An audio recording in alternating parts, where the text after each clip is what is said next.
Hello ladies and gentlemen, Captain Shaq here, and welcome to the second episode of Modders on Modding. This is a series that Gull Ducat's doing over on his channel, Gull Gaming, and I asked him, I said, hey, can we bring it over here, because this show represents what I wanted the XP Gamers to be when I started the show, or the channel, rather. It is talking to mod authors about what they're passionate about. Now keep in mind, these guys aren't working for money, they're working purely on passion, so they need the community support to make awesome stuff for us to play. Enjoy this episode. This series is going to be a look at modding and the different aspects of modding, from, like this episode, is sound design to graphics and textures and animations and all that jazz. So enjoy the episode. I'll see you guys in the next video. Hello ladies and gentlemen, and welcome to episode 2 of Modders on Modding, and we are lucky to be joined by I Am Sancho, the Sins of the Prophets team today. Hello, I Am Sancho. Hey, how's it going? Now, this episode, ladies and gentlemen, is based on sound. One of the most immersive things that you can have in any computer game is the sound. It's all well and good to have excellent visuals, but without the sound, you're not going to go through an immersive experience. And I Am Sancho is one of the gentlemen who is making that immersive experience for Sins of the Prophets. So, I Am Sancho, how are you on this fine day? Oh, I'm doing fantastic. It's a fine Sunday. That's magnificent. That's what I like to hear. So, one of the things I wanted to ask you first and foremost is, you work for the Sins of the Prophets team. Mm-hmm. Now, well, it's a Halo mod, as I'm sure everybody knows. What brought you to Halo, and what made you want to make sounds for Halo? Okay. It was probably, oh gosh, it literally has been 5 years now. That's when Canada Man, first started the Sins of the Prophets project. At that time, I was kind of messing around with Sins of a Solar Empire, realized I had some good modding opportunities, and I was like, oh, I'll try this out. And then I saw the Halo modification, and I was like, ooh, that's actually really cool, because I've always kind of been, a Halo fan. I read the books, and I, played all the computer games, and at the time, it was a very, very basic. I think there was just a couple of ships and stuff, and he had put out a casting call for more visual effects artists and things like that, and I just kind of approached him, and I was like, do you have any thought for sound, actually? And he was like, well, no, but I'd love to have you on board. And that's kind of how it all got started. So basically, it was kind of a a why not at the time for that project. And I'd have seen a couple other modifications that were out there for Sins of a Solar Empire that didn't have any sound effects that were unique to the project, and I knew that with some of the skill sets that I had at the time, I could actually bring something to the table to create that immersive experience, because sound really does bring you into that environment. It does make a huge difference, yes. Yeah. It's always made a massive difference to me, and that's exactly why I wanted to talk to you about sound modding. Now, you were just saying that you had a particular skill set at the time. Yeah. May I ask where you developed that skill set? Radio, actually. I'd worked in radio for a couple years at that point. And so I had done a lot of, commercial editing, live performance, recording, so I'd done a lot of work with music, but I'd also done a lot of work with dialogue editing, and so I knew that was going to be kind of my strong suit that I could bring to the table. Is that I was thinking, oh, I could make a few admirals or something that are like, hey, we're on a UNSC ship or something like that, and it kind of really exploded from that. But yeah, that's kind of what I kind of had on the table. I had probably about, at that point, I had 3 years of recording, editing, and live performance recording experience. So, see, a lot of people out there, they don't have a great deal of experience, or in fact, any experience in sound editing. Do you think it's something that's going to be accessible to budding new modders who really want to change the sounds in their game and make unique sounds in the game? Do you think they can pick up those skills? I think it's feasible. It's something that it takes time. Naturally, with anything, you really kind of have to dive into it, and you really have to spend some time to learn the process. And what's interesting is that there's really two sides of the coin. You're going to have really good recorders, so people that are just really good at recording content, and then you're going to have really good editors. And if you're going to want to do everything, you kind of have to know a little bit of both to really be successful in doing so. And that's kind of the the side of the operation. Really, you have people that are really good at recording. You have people that are really good at editing. Personally, I'd much rather record all day than edit, but it's a necessary evil to do what you want to do with sound. So it's you kind of have to learn both sides.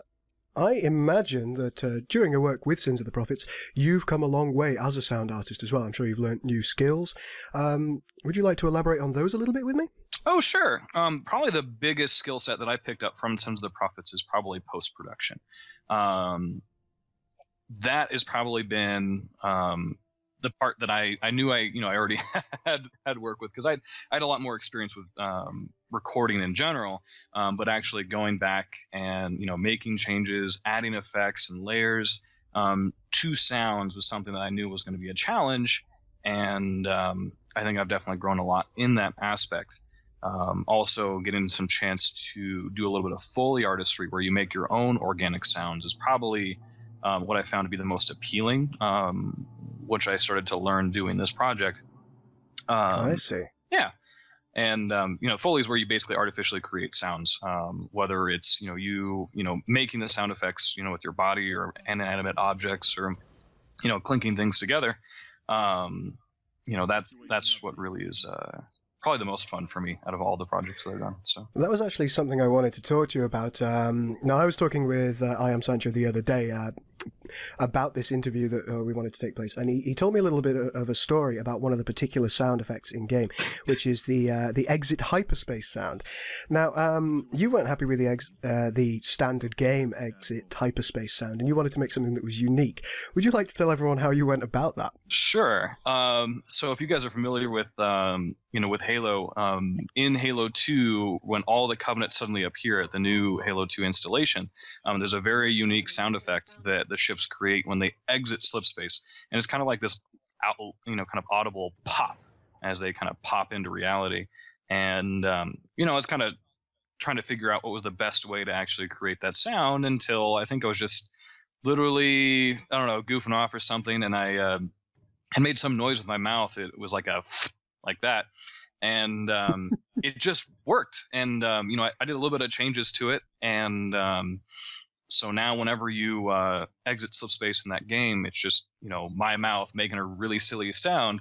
But that's kind of the appeal of Foley work, is that there's so many different ways that you can create sounds that people would have normally never would have thought of. I actually also made flood sounds with like mashed potatoes, celery, and spaghetti to make really slimy, sloppy sounds. And I think in game you can actually hear them still when the floods start to take over, and it sounds scary and all that stuff. Yes, you can. Yeah, so it's kind of fun, to make stuff like that. I think that's probably the most enjoyable aspect of doing post production, is when you can find an avenue to create Foley sounds. So. Indeed.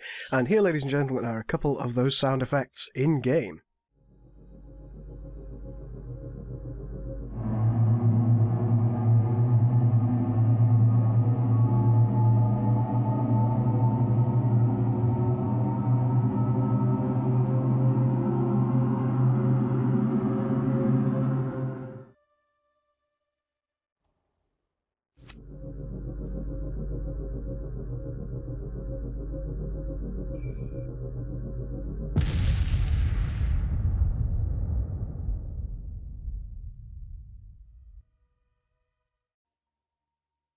There you go, ladies and gentlemen. What do you think about that? And that is all I Am Sancho actually creating those sound effects using items he had around his house, effectively. So don't be afraid to experiment. If you are trying to create a new sound, don't be afraid to experiment.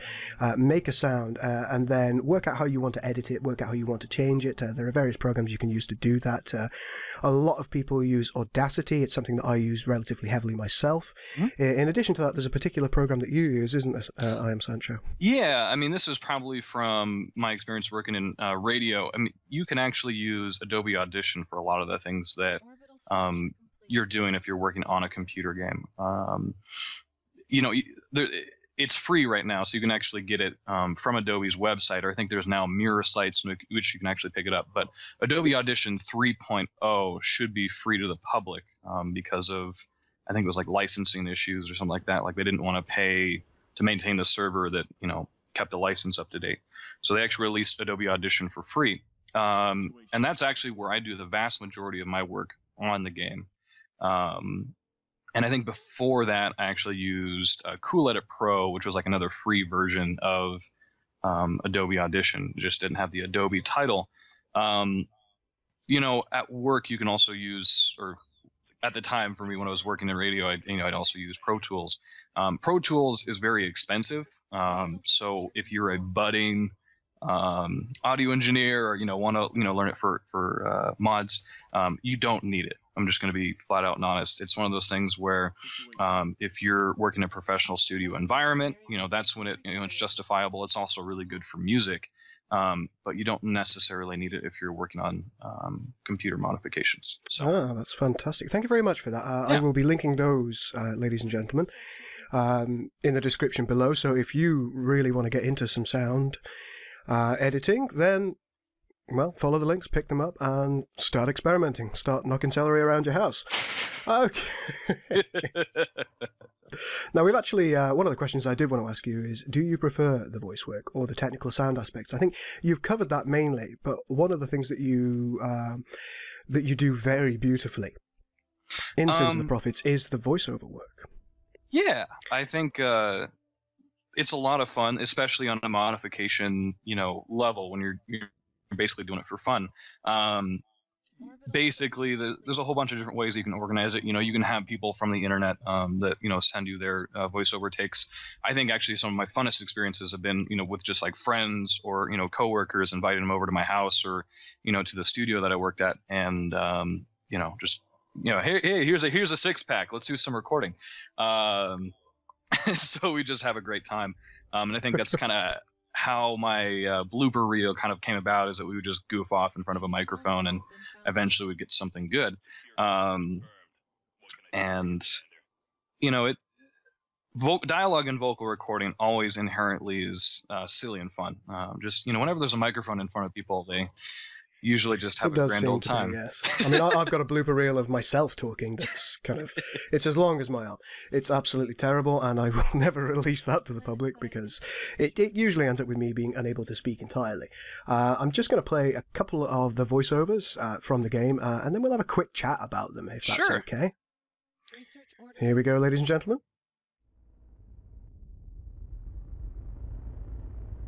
Research order complete. Slip space jump on my mark.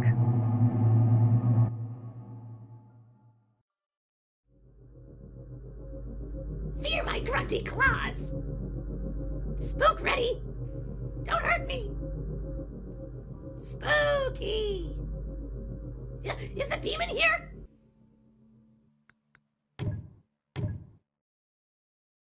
Don't hurt me. We're being sneaky. Wait, where are we going? We're being sneaky. That you can hear there, that is the Covenant scout ship, and that is a grunt speaking there. I'm sure you're all familiar with it. Now, the Covenant scout there, what actually made you come up with that? What made you think, this is a good idea? Well, in a Halo game, I guess if you wanted to say a traditional standpoint as far as the lore would be concerned, is that all the ship commanders would probably just be elites, and maybe you might have a couple prophets. And I guess if it was post rebellion, you'd probably have a few brutes commanding vessels. But basically, it didn't seem right to have a Halo game without grunts. I mean, they're just kind of this iconic part of that universe. And so I really wanted to kind of throw them in, and I was kind of struggling about where I wanted to. And so right now in the this alpha release, we actually got to tease those grunt voiceovers that Hagaishi01 did.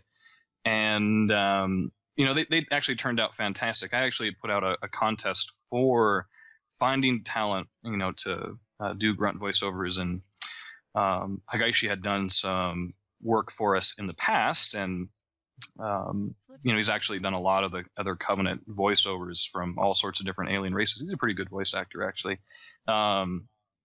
And everyone had actually submitted their dialogue work with their own, post effects, like, pitching their voice higher or whatever. And he actually submitted his as is, and, it was kind of close. But I was reviewing it with, two of the other guys that I work with in my department, and we realized that he hadn't done anything with his voice, and so I just kind of sat down for a little bit and did some tweakings with it. I did some stretching. That's usually what I like to do when it comes to lowering pitch. When I first started, I did actual pitch bending, and that's when you actually either condense or speed up the voiceover to make it sound lower or higher, but at the same time you actually lose quality because you're actually now affecting the time frame of the voiceover. But now Adobe Audition has a really nice effect where you can actually just stretch it, preserve the time frame, but actually get the lowered or raised pitch, and so that has made the Covenant in general a lot easier to do, because you have the elites that are a lot lower voiced and the brutes that are a lot lower voiced, and so basically did the exact opposite effect on that voiceover, and that's how I got that grunty effect. And so I'm pretty excited with how it turned out, and I think I'll probably use it for other stuff down the road. I certainly hope so. I mean, the first video I did where I played as the Covenant, which is a little while back now, I'm not doing very well in that playthrough, by the way. I'm getting absolutely smashed. As soon as I clicked on one of those Covenant scout ships, I must have spent 3 or 4 minutes incapacitated because it was just too funny. I couldn't cope with it. So that was great work, and that got me into the feel of Halo, because Halo isn't Halo without those grunts, and I'm so glad that you chose to include them in some way. Yeah, well, it also adds a lot of humor, and I think the Halo universe, as serious as some of the storylines are, and humanity is dying and aliens are wiping us all out, there is actually a surprising amount of humor throughout those games, and I wanted to kind of encompass that with some of the dialogue options. And so a lot of the writing was a blast, trying to come up with entertaining lines or finding ways that would be entertaining for the players. So it was more than just a commander saying, "Yes, sir, going there." It actually felt like there was some life, in these ship commanders and stuff. So that's right, yeah. And you've done that with other vessels as well, haven't you? I'm just going to play another soundbite, and the soundbite I'm going to play is a UNSC ship, which you've given a different accent. So you've kind of you've brought the whole world together for the UNSC, which I really, really liked. And here's the soundbite now. Soundbite now, ladies and gentlemen. Destroyer ready for duty. Destroyer reporting. Reporting. What do you need? Destroyer reporting. You got it. Da. I'll get there. There you go. The drunken Russian strikes again. Strikes again. Yeah, that was Andy. He worked with me at the radio station, and he could do all sorts of different accents and things like that. And it was a hoot recording that one specifically because there's all those Russian memes that are out there, and we tried to encompass a couple of them. So that was a lot of fun recording, and he had a lot of great. Was outtakes. he bare-chested at the time? Riding a bear. You may have had an AK-47. I'm just kidding. This is my Kalashnikov.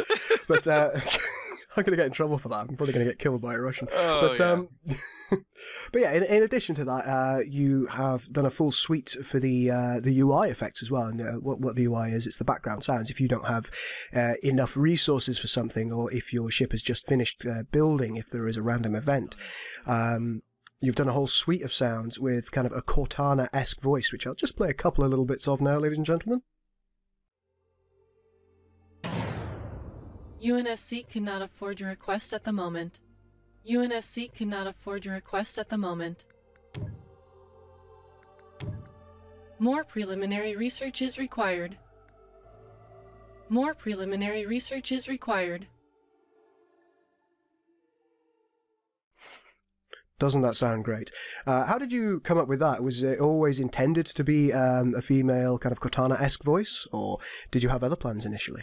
I think it was the plan all along. I think originally I was like, well, I could just, voice over a commander, but I was like, that'd be silly. Plus, at the time, most of the voice actors were male at that point of the time when I was working on the project. And I was like, man, we got to get a female in here, and with a Halo universe, and with such an iconic character as like a Cortana figure, it made a whole lot of sense to have a female voice the user interface for the UNSC. And this ended up being probably the longest and most grueling voiceover to do, just because there's a whole bunch of different lines, and it really had to sound good. It had to sound very similar to the effects that you hear in Halo. And that's kind of some of the struggles with some of the things that, in the project, is that it really does kind of have to sound like it does in the game for it to really have that experience. And so I spent a whole bunch of time in the editing room trying to figure out, making the right ethereal sound to make it sound slightly robotic, but also slightly organic at the same time. So. Mm-hmm. And you've done a wonderful job with that. That really kind of, when playing as the UNSC, ladies and gentlemen, you'll know I don't usually play as the good guys. It's not something that interests me overly. I always like playing the villain, because villains, oh dear, are much more interesting. I'm throwing things around in here. It's terrible. But I actually found myself wanting to play as the UNSC because, in part, of all the voices, and that includes the UI voiceovers, because I felt immersed in the UNSC. I felt like I was actually a member of the UNSC and I was being spoken to directly. And that was a huge thing for me.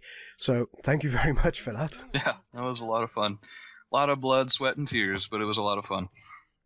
And also a double thank you, because the voice actress who did the UNSC UI sounds, she's also voiced a ship for the STA3 mod that we do. Mm-hmm. She has voiced a female Vorta, which you will see on one of our ships. So thank you again. Yeah, no problem. That was fun too. She's more of a Trekkie than anything else. So that's interesting to know. I didn't actually realize that. Yeah. See, we're all learning here today, ladies and gentlemen. Absolutely. So that was pretty fun. So one thing I wanted to ask you, possibly the last thing, is the future. What's it going to bring? I mean, we know that working in this modding environment and working in radio has really broadened your skills, and it's made you think about the future. Where do you think that's going to take you? Yeah, so for the longest time that I've worked with Sins of the Prophets, this has always been a side project hobby, that I've had, working in real life job on this, normally. But on the side, this has really just been a lot of fun, and it's something that I've realized that, if this actually became my career, I would actually really enjoy that immensely. And I'm, looking at a couple other projects once we actually wrap up Sins of the Prophets. But I actually decided that I really want to go back to school and get a master's in post-production so that I can actually do this professionally. So that's kind of where I'm at right now. It's at that point where, this has been fun for the longest time, and I think it's something I'm willing to actually pursue a lot more seriously and in depth. So that's really encouraging to hear. That's something that I'm happy to hear, because you can probably tell, ladies and gentlemen, that when you get into modding and when you get into certain aspects of modding, it becomes more than just something that you're doing. It becomes a vocation to you, and it becomes something that you get more and more passionate about as time goes by. Mm-hmm. This has certainly happened to you, hasn't it, I Am Sancho? Oh, yeah. There's been many weekends where all I've been doing is this, especially during crunch time before an alpha release. I think I've spent working with Wasim, just because he lives in the UK. We've both collectively stayed up, till 4 or 5 in the morning, just editing stuff as it comes in, and me giving him feedback and all that stuff. And it's been a wild ride. I think that's more than the best way to describe it. And it's one that the entire Halo community is enjoying immensely. Yeah. So thank you very much for all your hard work on Sins of the Prophets. Thank you for being a big part of what makes it such an immersive experience, and I hope it continues to be so. Do you have any future plans? This is something that I wasn't going to talk about, but I'm going to ask you. Do you have any future plans for perhaps other races that might be going into Sins of the Prophets? Well, it's going to be a long time off. I think at this point, right now, we're really focused on balancing the UNSC and the Covenant and getting all that officially done.